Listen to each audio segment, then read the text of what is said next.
Nessa aula, a gente vai ver um pouquinho sobre hashing na prática. Então, a gente vai hashear alguns arquivos, verificar a integridade desses arquivos depois de hashados e também quebrar alguns hashes no sentido de quando se usa hash para armazenar uma senha. Então, bora lá. Vamos lá então. Vamos começar validando a integridade de um arquivo. Então, para isso, vamos criar um arquivo chamado documento.txt, por exemplo. E daqui a gente vai falar verifique conteúdo restrito. Verifique a integridade do mesmo, por exemplo. Tá? Aí, beleza. Para a gente gerar o hash dele, a gente primeiro bota o nome do algoritmo. Normalmente é assim, né? O binário. O nome do algoritmo e sum. Então, para gerar o hash em MD5, no algoritmo MD5, a gente só bota o binário e o nome do documento. Se a gente quer usar outro algoritmo como SHA-1, mesma coisa. SHA-512, mesma coisa. Percebam? Opa, será que se eu colocar assim funciona também? Não. Tá. SHA-512, sum.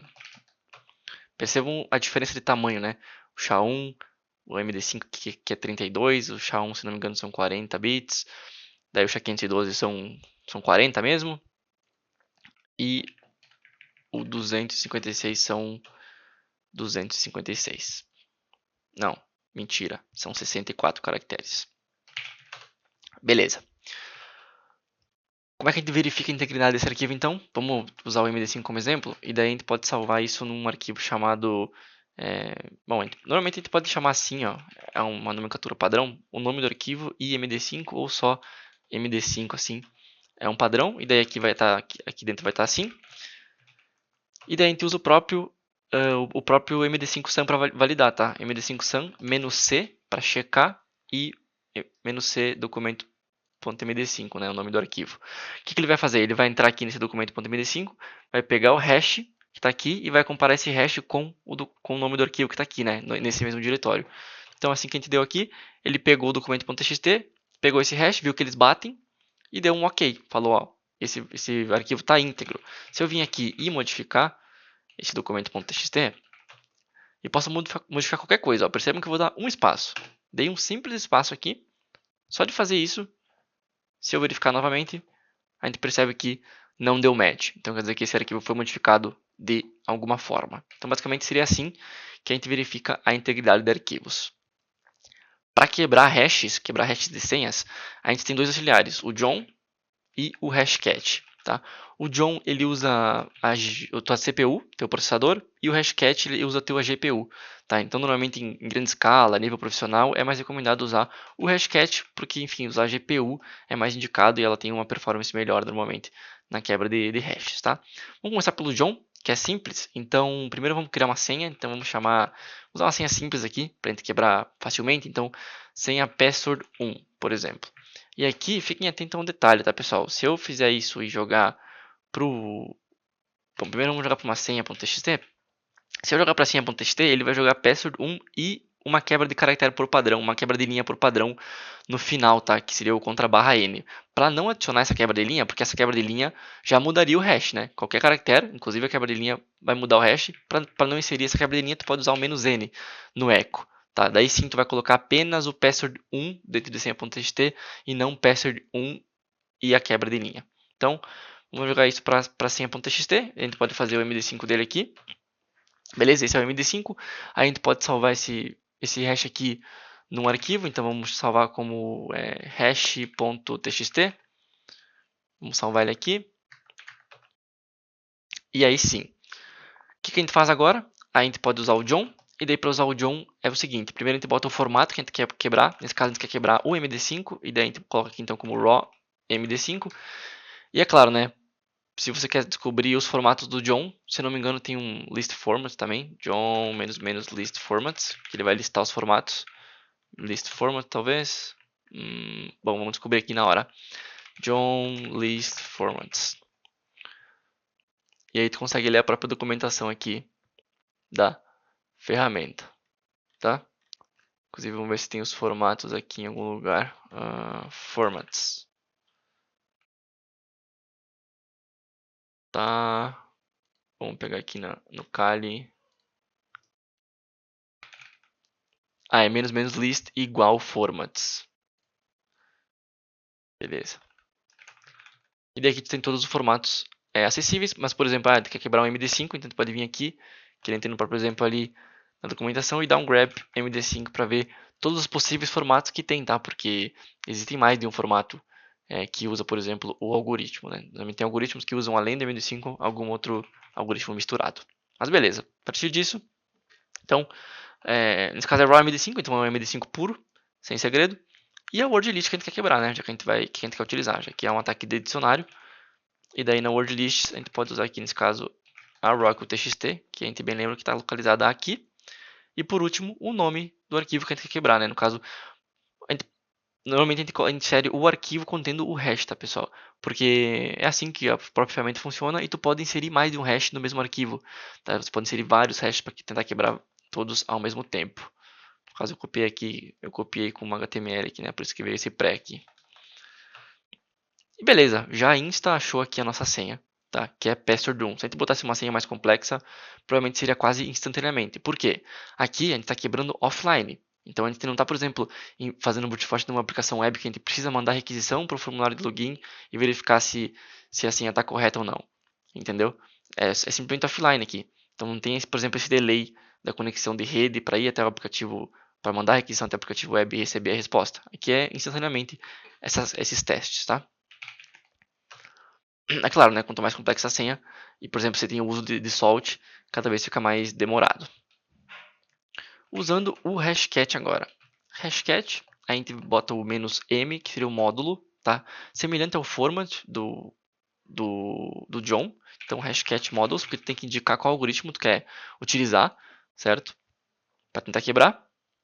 E aqui, se tu pesquisar, tu tem os módulos do hashcat. O 0 é o MD5. Mas você tem, por exemplo, o MD5 com um salt, tá? Porque inclusive tu pode colocar o salt no próprio arquivo, tá? Então, por exemplo, no hash.txt, se tivesse um salt, poderia botar 2 pontos e o salt para quebrar. Tem aqui o Blake, que a gente comentou como um exemplo de algoritmo, SHA-512 e assim por diante. Inclusive tem hashes específicos de fabricantes que nem a Cisco aqui, tá? Legal. Ó, inclusive tem Half MD5, tem um monte de algoritmo aí que provavelmente você nunca nem vai ver sendo utilizado. O Bcrypt é muito comum de ser utilizado em Linux para rachar arquivos de Linux. Tá? E tu vai pegando os padrões também, por exemplo, o Bcrypt ele sempre começa com cifrão, 2A, cifrão. Tá? Tem outro que é o Ycrypt, que também é muito utilizado, que ele é cifrão. Aqui, ó, o SHA-512 é muito utilizado no Linux também, começa com cifrão, 6 cifrão. Tá? E daí tu vai pegando a manha de como identificar visualmente, mas a gente vai ver como identificar também o tipo de hash logo depois desse exemplo. Mas beleza, "-m0", já que a gente quer quebrar um MD5, "-a0". O "-a" indica que o modo de ataque vai ser de dicionário, então que é o que a gente está fazendo. Aí, se não me engano, o 1 ele combina word lists, o modo 2 ele faz um brute force puro e assim por diante, mas o mais padrão é usar o "-a0". Se não me engano, se não especificar o "-a0", ele nem requisita. Vamos testar isso agora. Ele usa por padrão, né, o 0. Aí em seguida a gente bota o arquivo que a gente quer quebrar, nesse caso o hash.txt, e a nossa word list. Então aqui vai ser a rock.txt. E beleza, ele já quebrou aqui, ó. Como vocês viram, ele já quebrou aqui o nosso password. Inclusive o hashcat ele traz algumas informações mais como o uso como é que está indo o uso da GPU e tudo mais, e enfim, updates de processo, de como está indo o decorrer do brute force, tá? Porque obviamente isso aqui foi instantâneo, mas tem quebras que duram dias aí, por isso que é bom ter esse acompanhamento. Show! Então basicamente vocês descobriram aí como quebrar dois hashes. Tu também pode usar um John e o hash e menos show, caso tu tenha quebrado. Tá? Nesse caso aqui não é o hash.txt, é o hash.txt. Só tem que indicar o formato. Format raw md5. E daí ele fala aqui que quebrou uma senha. Tem uma interrogação aqui porque a gente não especificou nenhuma informação. Se a gente colocar, por exemplo, assim, ó, colocar assim na frente João, 2 pontos, ele vai salvar como a senha do João, porque eu poderia vir aqui e colocar a Maria e o hash da Maria, entendeu? Daí ele consegue te dizer quais hashes. Inclusive, se a gente rodar o ataque de novo, eu não sei se ele atualiza isso, vamos descobrir aqui também. Ele não atualiza porque ele já descobriu, como ele já craqueou esse hash, ele nem fez o esforço porque ele já falou que está aqui, mas se a gente dar um show, se a gente dar um show, ele já atualiza aqui que esse é o hash do João, então com base na atualização que a gente fez no documento. Bacana.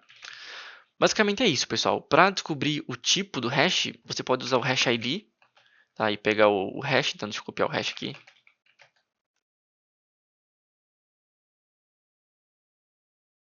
Você pode usar o hash ID e colar o hash aqui. Aí ele vai falar possíveis hashes, tá? Então ele não fala exatamente qual é. Então ele fala que pode ser MD2, MD5, MD4 e algumas outras opções. Também tem o hash identifier, que também traz aí algumas opções, inclusive mais opções ainda.